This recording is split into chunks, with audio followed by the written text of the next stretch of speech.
Baik, kita telah membaca tadi dari Kisah Para Rasul pasal 8 ayat 26 sampai 37, di mana teks atau topik yang ingin saya angkat dari teks ini adalah apakah keselamatan sida-sida ditetapkan atau karena dia percaya. Nah, saudara-saudara, kitab Kisah Para Rasul ini ditulis oleh Dr. Lukas atau Tabit, ya seorang rekan kerja dari para rasul.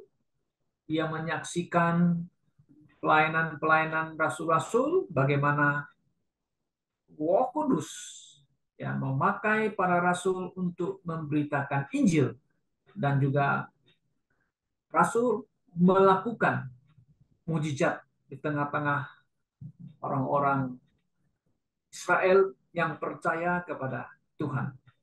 Nah, saudara, kitab Kisah Para Rasul ini memang ditulis oleh Lukas dan dia ditujukan kepada seorang, mungkin adalah pejabat yang terkenal, itu namanya Theophilus. Kalau kita baca juga di Injil daripada Lukas, dan ini kedua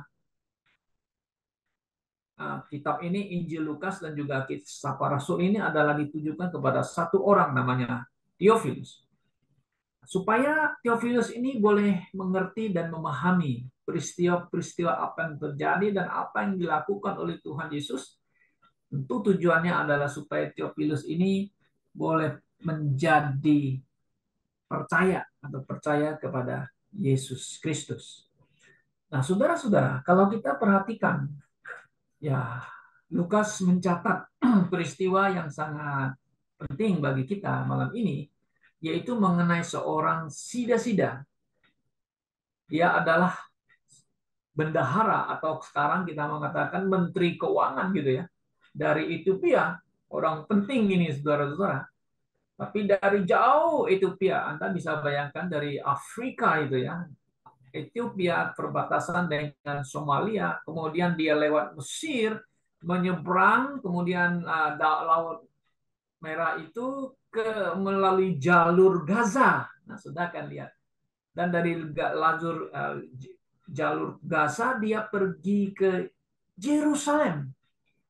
Tujuannya hanya satu saja, to worship God, ya, untuk menyembah Allah menurut hukum Taurat di bait suci.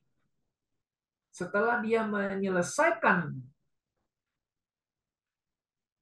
penyembahan atau menurut seremonialnya hukum Taurat selesai, lalu dia kembali ke Ethiopia naik kereta. Nah, dalam perjalanan naik kereta, saudara-saudara, nampaknya ini sida-sida ini mempunyai kitab Yesaya. Wah, ini luar biasa ya. Dia punya kitab Yesaya dan dia membaca kitab Yesaya pasal 53. Nah, di sini dia membaca, ya, kemudian dia tidak mengerti kan. Akhirnya roh Tuhan, ya. Nah, roh Tuhan di sini saudara perhatikan, mengatakan kepada seorang malaikat Tuhan, maksud saya seorang malaikat Tuhan, ayat 26. Nah, berkata kepada Filipus supaya dia pergi ya ke selatan menurut jalan yang turun dari Yerusalem ke Gaza. Jalan itu jalan yang sunyi. Nah, ini ada sebut lagi Gaza situ. Karena dia pulang ke negaranya harus lewat Gaza gitu ya.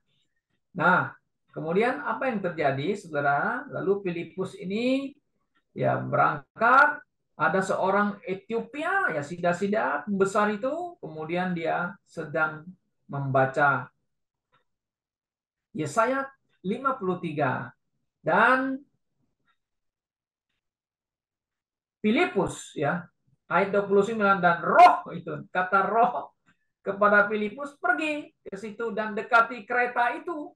Nah, setelah dia dekati kereta, Ya, ini sida-sida ini membaca ayat ini, lalu Filipus bertanya kepada dia kan, ya, mengerti Tuhan apa yang Tuhan baca? Ya, ini satu peristiwa yang sangat unik, saudara ya. Ya, sambil jalan, keretanya jalan, Filipus juga sambil ikut dia, dan dia mendengar dia baca itu, dia tanya itu, mengerti nggak kamu? Nah, ini kesempatan yang luar biasa. Kemudian ayat 30 mengatakan, ayat 31 jawabnya, bagaimana aku dapat mengerti kalau tidak ada yang membimbing aku? Lalu ia meminta Filipus naik dan duduk di sampingnya. Nah, inilah kesempatan penginjilan. Nah, saudara perhatikan ya bahwa penginjilan ini tidak terlepas daripada ya pekerjaan Roh Kudus ya. Dari awal dari ayat 26 mengatakan seorang malaikat Tuhan, yes. Kemudian kalau kita lihat ayat 29 lalu kata roh. Ya, ini tentu kita mengatakan itu Roh Kudus yang berbisik kepada Filipus supaya mendekati kereta itu kan begitu. Lalu kesempatan dia menjelaskan apa yang dia baca dia tidak paham. Nah, maka itu sida-sida itu ini nabi ini dia ngomongnya apa? Untuk siapa yang dia ngomong itu? Apa untuk dirinya sendiri atau orang lain? Nah, disitulah kalau kita perhatikan Filipus menjelaskan kepada dia tentang Yesus. Nah, jelas tentang Yesus yang apa? Tentu Yesus yang telah mati. Yesus yang mati itu adalah tentu adalah anak Allah. Ya kan?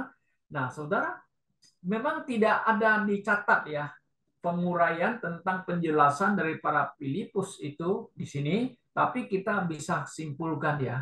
Sampai sida-sida ini bisa mengerti ini penjelasannya pasti penguraiannya panjang gitu loh tentang Yesus yang mati. Kenapa? Karena peristiwa ini kan beberapa waktu yang lalu kan Tuhan Yesus yang mati di Yerusalem kan, ya enggak? Nah, masih hangat-hangat berita tentang Tuhan Yesus. Kemudian sida-sida ini mengerti dan dia menjadi percaya. Nah, saudara perhatikan setelah dia mengerti, terus ketemu air, dia bilang, apa halangan saya untuk dibaptis? Coba saudara perhatikan di ayat yang ke-30 ya. Mereka melanjutkan perjalanan mereka dan tiba di suatu tempat yang ada air di sini ya. Lalu kata sida-sida itu, lihat di sini atau di situ ada air. Apakah halangannya jika aku dibaptis? Kenapa dia bisa minta dibaptis ya? Pasti ada penjelasan daripada Filipus tentang orang yang percaya Tuhan Yesus harus dibaptis gitu. Kalau di hukum Taurat kan nggak ada. Kamu harus dibaptis kan? Tidak ada. Nah, saudara, ayat 37 mengatakan, sahut Filipus, jika Tuhan percaya dengan segenap hati, boleh. Jawabnya, aku percaya bahwa Yesus Kristus adalah anak Allah. Nah, ini yang sangat penting, saudara-saudara. Anak Allah. Dia percaya Yesus yang mati beberapa waktu yang lalu di Yerusalem, dia adalah anak Allah dan dia dibaptis. Nah, saudara yang saya kasih dalam Tuhan Yesus, kita lihat sida-sida ini bisa mendengar penjelasan daripada Filipus sehingga dia menjadi percaya ya. Ini adalah kemurahan atau anugerah Tuhan kepada dia, saudara-saudara ya. Kenapa? Karena sida-sida ini memang dia seorang penganut Yudaisme. Dia datang dari jauh, dari negara yang jauh, hanya untuk beribadah kepada Elohim atau Yehova kan di Yerusalem, saudara. Nah, tentu dia ingin menunjukkan bahwa dia benar-benar orang yang taat kepada hukum Taurat gitu. Nah, tapi di balik itu kita lihat ada kasih anugerah Allah ya kepada dia supaya dia bisa percaya kepada Tuhan, maka Tuhan mengirim Filipus untuk menyampaikan kabar baik, sukacita kepada sida-sida ini. Nah, dia membuka hatinya Karena waktu dia membaca kitab suci Yesaya pasal 53 ini, dia tidak mengerti dan dia mendapat penjelasan tentang ayat ini bahwa itulah Yesus yang dimaksudkan, Yesus yang telah mati, dan dia percaya. Saudara, nah kalau kita lihat bisa percaya itu memang adalah anugerah Tuhan ya kita mengatakan. Nah, memang kalau ada ayat-ayat firman Tuhan yang mengatakan bahwa ya iman itu timbul dari pendengaran. Pendengaran akan firman Allah. Itu di Roma pasal 10 ayat 17. Nah, bagaimana seseorang bisa menjadi percaya, ya saudara-saudara ya, bahwa dia perlu mendengarkan firman Allah.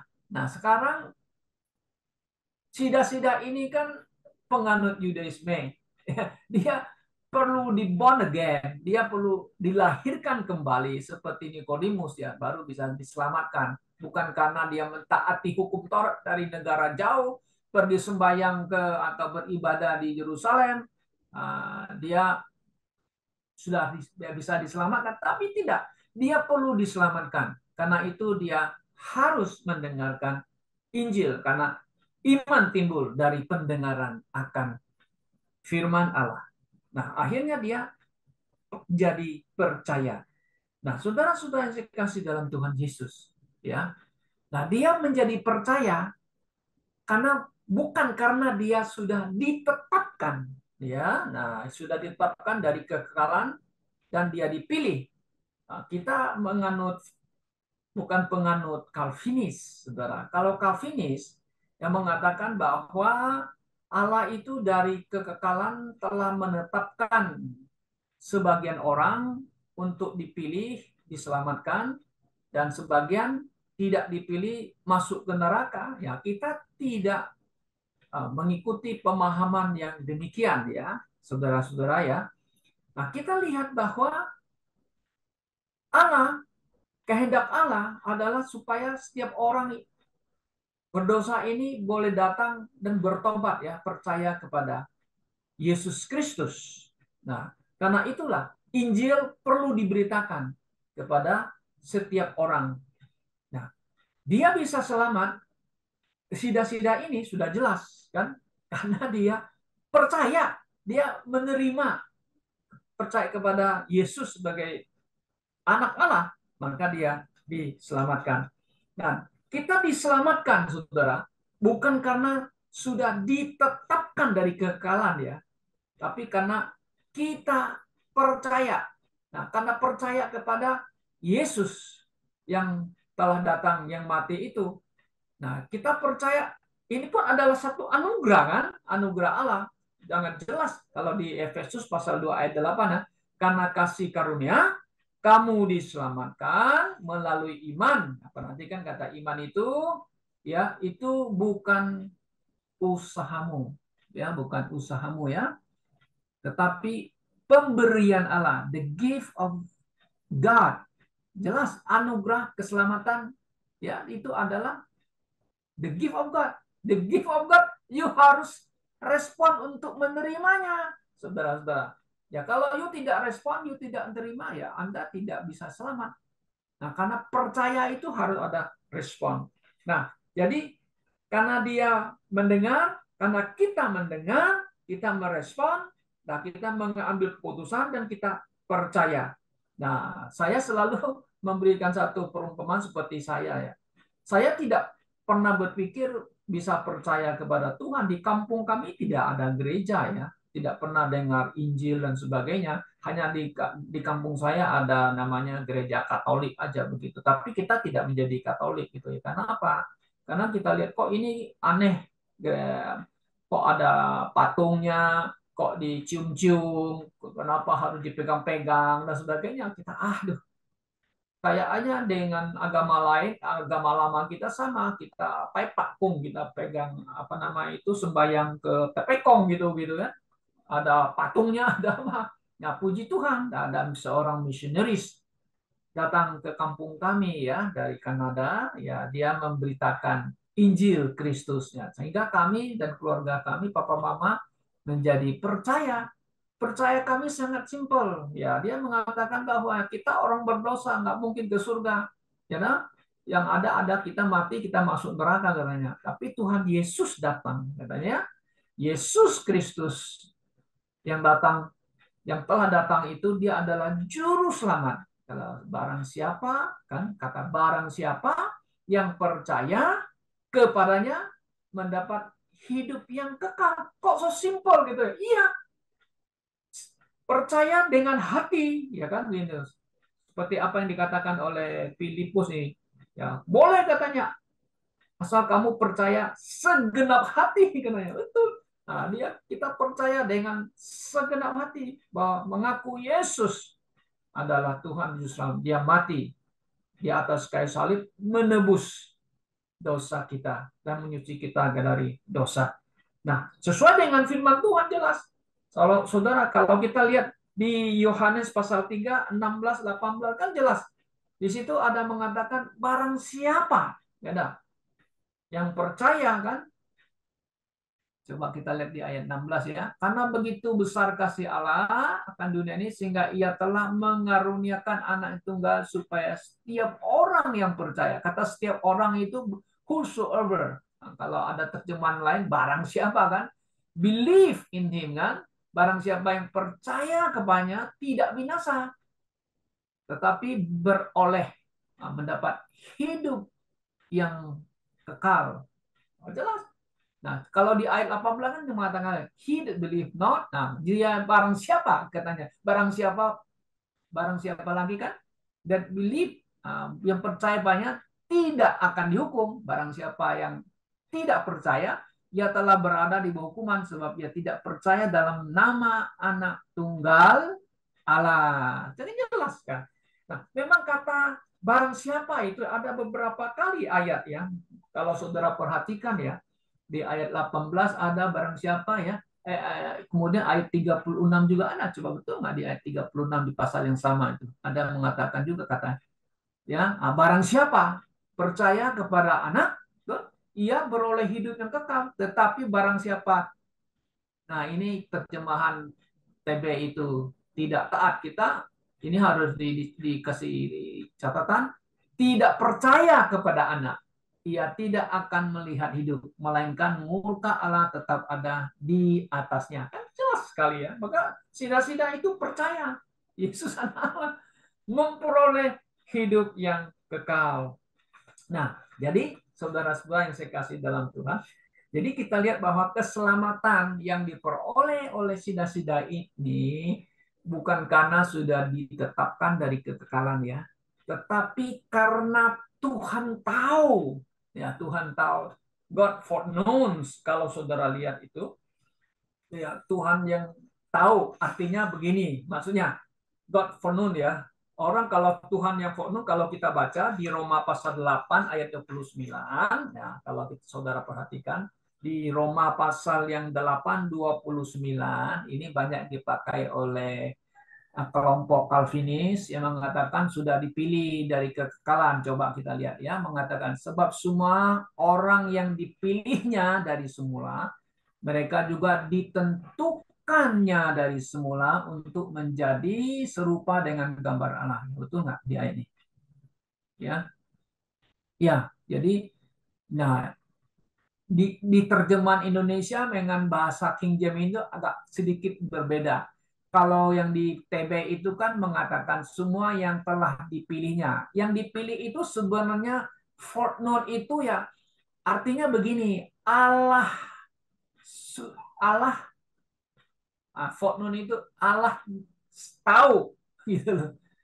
Ya, Allah tahu ya dari dari kekuasaannya, dari pengetahuan Allah itu dia tahu bahwa tahu sebelumnya bahwa sida-sida ini kalau diinjili, diberitakan Injil, dia akan percaya begitu. Ya, mungkin saudara paham ya maksudnya ya. Foreknown itu artinya sudah tahu sebelumnya, bahasa Israel sudah tahu sebelumnya bahwa Sida-sida akan percaya kalau diberitakan Injil. Nah, saudara-saudara, ada juga orang yang diberitakan Injil, dia tidak mau terima. Tuhan juga tahu gitu loh. Artinya Tuhan tahu siapa yang akan percaya dan siapa yang tidak percaya.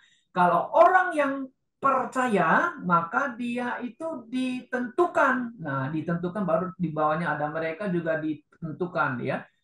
Predestinate. Nah, predestinate ya, di predestinate ya untuk menjadi sama seperti Kristus ya. Di situ ada ya, first benar. Okay? Di conform to be ya, ditentukan menjadi serupa dengan gambar anaknya supaya ia anaknya itu menjadi yang sulung di antara banyak saudara. Nah, maksudnya kita akan sama seperti Kristus. Ya, dalam hal apa? Kristus kan dia dibangkitkan. Nanti kita akan bangkitkan, maka Yesus itu the first sulung ya, yang bangkit dari kematian ya. Nah, nanti kita akan bangkit seperti Yesus memiliki tubuh yang mulia. Seperti Yesus memiliki tubuh yang mulia. Oke. Nah, jadi saudara-saudara yang saya kasih dalam Tuhan Yesus, ya, mengenai sida-sida ini dan sama dengan kita ya, bahwa saudara dan saya bisa percaya Tuhan Yesus karena Tuhan sudah foreknown sebelumnya bahwa kita akan percaya, membuka hati menerima Yesus Kristus ya, dan percaya kepadanya, maka kita diselamatkan dan kita menjadi orang yang dipilih dan ditentukan, ditetapkan oleh Tuhan untuk dipermuliakan ya, dipermuliakan nanti, bukan sekarang, nanti setelah Tuhan Yesus datang kita akan dipermuliakan gitu. Nah, jadi keselamatan ya yang kita peroleh sesuai dengan pengajaran firman Tuhan karena kita percaya itu adalah kondisi respon kita. Nah, kalau Calvinis kan katanya unconditional election ya. Artinya Anda tidak perlu apa-apa, itu karena Anda sudah ditetapkan, maka Anda hanya percaya dan kalau maksudnya saudara percaya, maka Anda memang sudah dipilih dari awal, sudah demikian. Nah, itu memang kita tidak menganut pemahaman yang demikian. Saudara-saudara, kalau misalnya pemahaman itu benar, saudara-saudara, ya betapa malangnya kita ya. Kalau orang yang tidak ditetapkan, ditentukan, tidak masuk surga, bagaimana mereka akan itu yang bisa mengatakan Allah itu adil ya? Nah, tentu orang yang masuk ke dalam neraka ditetapkan akan mengatakan, Tuhan, saya tidak ditetapkan, dipilih dari kekekalan. Saya masuk neraka ini. Ya, karena saya sudah ditetapkan, bukan karena maunya saya. Nah, tentu tidak demikian. Gitu. Jadi orang masuk surga itu karena dia percaya. Orang bisa masuk neraka karena dia menolak. Kan begitu. Dia choice. Pilihannya, saudara-saudara ya. Ya, itu jelas ya bahwa kita bisa masuk surga karena kita percaya kepada Yesus Kristus. Itu anugerah Tuhan, kita kan the gift of God. Yes. Ya, orang bisa masuk neraka itu adalah pilihannya. Ya, bukan karena ditetapkan dari kekekalan oleh Allah kepada dia sehingga dia masuk neraka, tidak demikian. Tetapi karena pilihannya, karena dia sendiri yang memilih, bukan Allah. Itu sangat jelas. Jadi keselamatan yang Tuhan berikan kepada manusia adalah satu anugerah besar. Tapi Anda yang harus menerima Anda yang harus memilihnya. Anda yang harus membawa keputusan. Karena manusia masih memiliki namanya istilah free will. Nah, ini adalah tanggung jawab manusia. Ya, tanggung jawab manusia. Jangan nanti satu hari ada orang mengatakan saya masuk neraka. Tuhan you sudah tetapkan dengan saya. Oh, no. Tapi itu karena Anda menolak anugerah keselamatan daripada yang Allah berikan kepada manusia. Nah, jadi saudara-saudara yang dikasih dalam Tuhan, jika saudara dan saya pada hari ini bisa percaya kepada Tuhan Yesus, ya karena itu adalah anugerah Tuhan, di mana Anda merespon ya panggilan keselamatan yang diberikan kepada manusia, sehingga Anda menjadi orang yang terpilih di dalam Tuhan Yesus Kristus. Ya, kiranya Tuhan menolong kita malam ini bahwa saudara orang yang telah dipilih oleh Tuhan karena saudara telah percaya kepada Yesus Kristus. Oke, mari kita berdoa.